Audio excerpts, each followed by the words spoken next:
UK में लगभग 1,15,000 mail box हैं, जिनमें से कुछ ऐसे स्थानों पर रखे गए हैं जो सवाल उठाते हैं।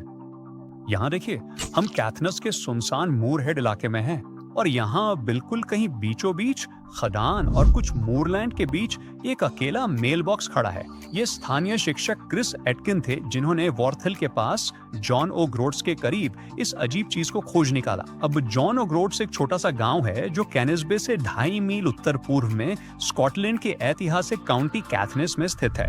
गांव खुद पर्यटकों के बीच लोकप्रिय है, लेकिन वहाँ नियमित रूप से केवल लगभग 300 लोग रहते हैं और उनके पास अपने खुद के मेल बॉक्स भी हैं। तो फिर किसी को एक मेल बॉक्स किसी अनजान पहाड़ी पे क्यों चाहिए होगा? जब क्रिस ने ऑनलाइन एक फोटो साझा की तो किसी ने एक थ्योरी के साथ अपनी राय दी। कुछ समय पहले एक उद्यमी कैम्पस्टर के पास छोटी छोटी जमीन के टुकड़े बेच रहा था और दावा कर रहा था कि खरीदार अपने इन छोटे प्लॉट्स के साथ लॉर्ड बन जाते हैं। क्या ये मेल बॉक्स उसी से जुड़ा हो सकता है? अब इस बॉक्स पर गर्व से लॉर्ड ऑफ जॉन ओ ग्रोट्स लिखा है, जिसमें थॉर्स्टन सोमर का नाम और जर्मनी का एक पता भी है। सामने एक पिन नंबर भी है, लेकिन जब क्रिस ने इसे खोला तो उसे बस एक वेबसाइट लिंक ही मिला। इस साइट पे सोमर की तस्वीरें हैं, जिसमें वो स्कॉटिश झंडा लहरा रहे हैं और स्कॉटलैंड के प्रति अपने प्यार के बारे में बात कर रहे हैं। यहाँ तक कि खुद को ओल्ड स्कॉट्समैन भी कहते हैं। क्रिस ने और जानकारी के लिए वेबसाइट के जरिए संपर्क करने की कोशिश की, लेकिन अब तक कोई जवाब नहीं मिला है। ये शायद सोमर द्वारा खरीदी गई उस छोटी सी जमीन के टुकड़े से जुड़ा हो सकता है, लेकिन स्कॉटिश लॉर्ड टाइटल खरीदना अक्सर धोखाधड़ी माना जाता है, क्योंकि इससे असली टाइटल नहीं मिलता। वॉर्थिल के आसपास के इलाके में हाल ही में पुलिस की कार्रवाई भी हुई है, क्योंकि पास में एक शव मिला था। ओह, क्या ये रहस्यमय मेल बॉक्स भी किसी तरह इससे जुड़ा हो सकता है? खैर, अब जासूसी कहानियों की बात काफी हो गई। चलो अब थोड़ा हाई एंड फैशन की दुनिया में चलते हैं, ठीक है? तो आपने शायद इंटरनेट पर वो अजीब सी तस्वीर देखी होगी जिसमें दावा किया गया है कि टेक्सास के रेगिस्तान में एक पॉपअप प्राडा स्टोर। असल में ये बात कुछ हद तक सही है और कुछ हद तक नहीं भी। हाँ, वहाँ एक दुकान है कुछ इसने करीब $80,000 की कीमत वाले प्राडा के पूरे कलेक्शन को प्रदर्शित किया था। और सोचिए क्या हुआ। मैं उच्चा प्राडा ने खुद उन चीजों को चुना था, लेकिन फिर भी आप वहाँ से एक भी चीज नहीं खरीद सकते थे।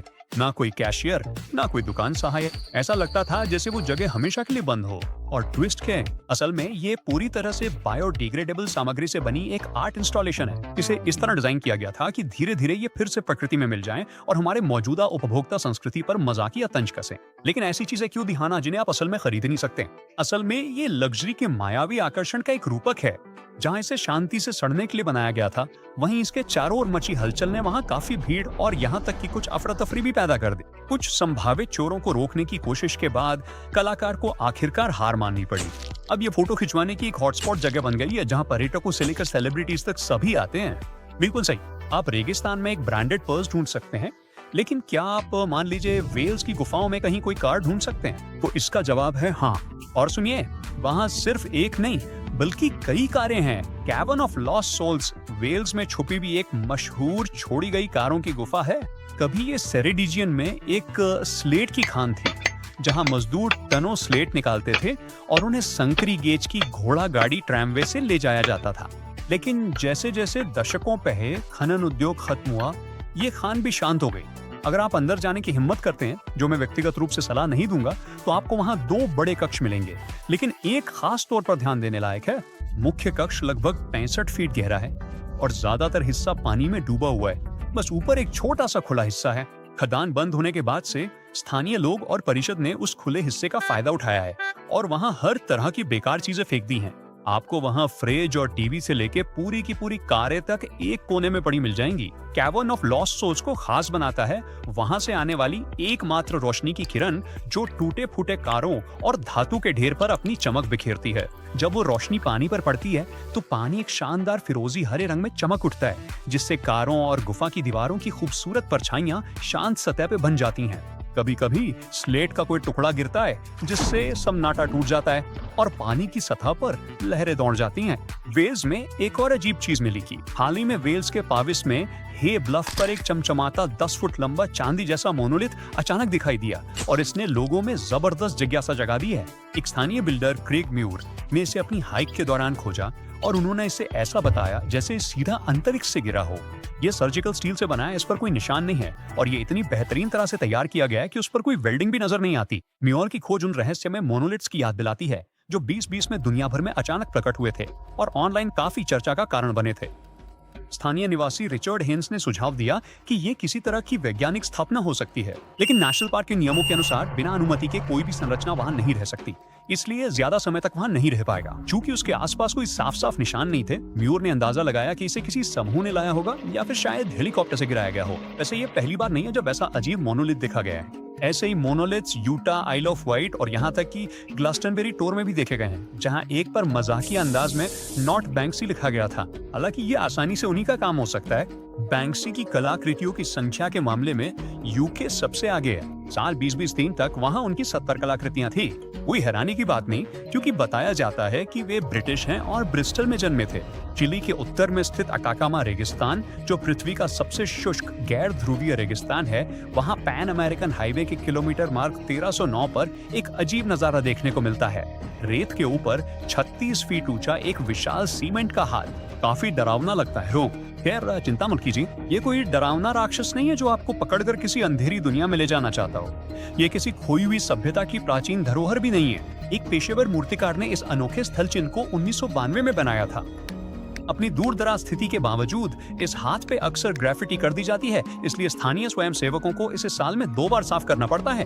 और वैसे ये इस तरह का इकलौता स्थल चिन्ह नहीं है। इसी मूर्तिकार ने उरुग्वे के पुंटा डेल एस्टे में भी एक ऐसा ही हाथ बनाया है, जिसे मैन इमर्जिंग टू लाइफ कहा जाता है। और ये इस विचार का प्रतीक है कि कोई विशालकाय दक्षिण अमेरिका को पत्थर की पकड़ में थामे हुए है। अरे मेरे लिए तो ये ठीक ही है। अब देखिए, बोस्निया की बायोकोवो घाटी के जंगल में छिपा ये विशाल पत्थर का गोला, आपको क्या ख्याल है? क्या ये कोई प्राचीन अवशेष है या आधुनिक कला की कोई स्थापना? अपने विचार कमेंट्स में जरूर बताएं। लेकिन पूरी ईमानदारी से कहूं, जैसा कि मैं हमेशा करता हूं, तो सच में किसी को भी इसकी पक्की जानकारी नहीं है। विशेषज्ञों का मानना है कि ये गोला, जिसकी चौड़ाई लगभग 10 फीट है, दरअसल एक प्राकृतिक चट्टान संरचना है जिसे कंक्रीशन कहा जाता है। इन लोहे से भरपूर गोलों को उनका लाल रंग उच्च लौह सामग्री के कारण मिलता है, और ये तब बनते हैं जब खनिज कण समय के साथ आपस में चिपक जाते हैं। हालांकि कंक्रीशन कई अजीबोगरीब आकार ले सकते हैं, लेकिन ये कैसे बनते हैं, इसकी सटीक प्रक्रिया अब भी रहस्य ही है। फिर एक पुरातत्वविद हैं जिन्हें अक्सर बोस्नियाई इंडियाना जोन्स कहा जाता है, जो दावा करते हैं कि ये असल में 1000 साल से भी ज्यादा पुराना मानव निर्मित अवशेष है। हालांकि गोलाकार कंक्रीशन सिर्फ बोस्निया में ही नहीं पाए जाते, आप इन्हें दुनिया भर में पा सकते हैं। जैसे न्यूजीलैंड में ये विशाल गोल चट्टानें, जो 60 मिलियन साल से भी ज्यादा पुरानी है। उत्तर डकोटा में भी तोप के गोले जैसे कंक्रीशन पाए जाते हैं। और कोस्टा रिका के डिक्विस लोगों द्वारा बनाई गई मानव निर्मित पत्थर की गोलों को भी न भूलें, जो पूरी तरह से आकार में है और सलीके से सजाई गई हैं। निश्चित रूप से मानव रचनात्मकता का प्रमाण है। तो भले ही बोस्नियाई गोला बहुत दिलचस्प है, ये शायद सिर्फ एक प्राचीन कंक्रीशन है, ना कि किसी खोई हुई सभ्यता का अवशेष। अरे अफसोस, आखिरकार कुछ चीजें इतनी छुपी होती हैं कि उन्हें देखने के लिए आपको समुद्र की गहराई में जाना पड़ता है। कभी रोमन अमीरों के लिए अय्याशी का अड्डा रहा भाई, अपने समय का लास वेगास जैसा था, लेकिन अब इसके खंडहर पानी के नीचे डूबे हुए हैं। ये रिजॉर्ट शहर ज्वालामुखी गर्म पानी के झरनों पर फला फूला, और नीरो तथा सीजर जैसे लोग भी यहाँ छुट्टियां मनाने के लिए विला बनवाते थे। हालांकि 8वीं सदी में बायन ने एक लड़ाई हार दी और 1500 तक इसे पूरी तरह छोड़ दिया गया। जैसे जैसे पानी का स्तर बढ़ा, शहर का बड़ा हिस्सा खाड़ी के नीचे डूब गया। आज आप बाबैये के प्राचीन खंडहरों को दुनिया के कुछ गिने चुने पानी के नीचे स्थित पुरातात्विक पार्कों में से एक में देख सकते हैं। सांस रोक लीजिए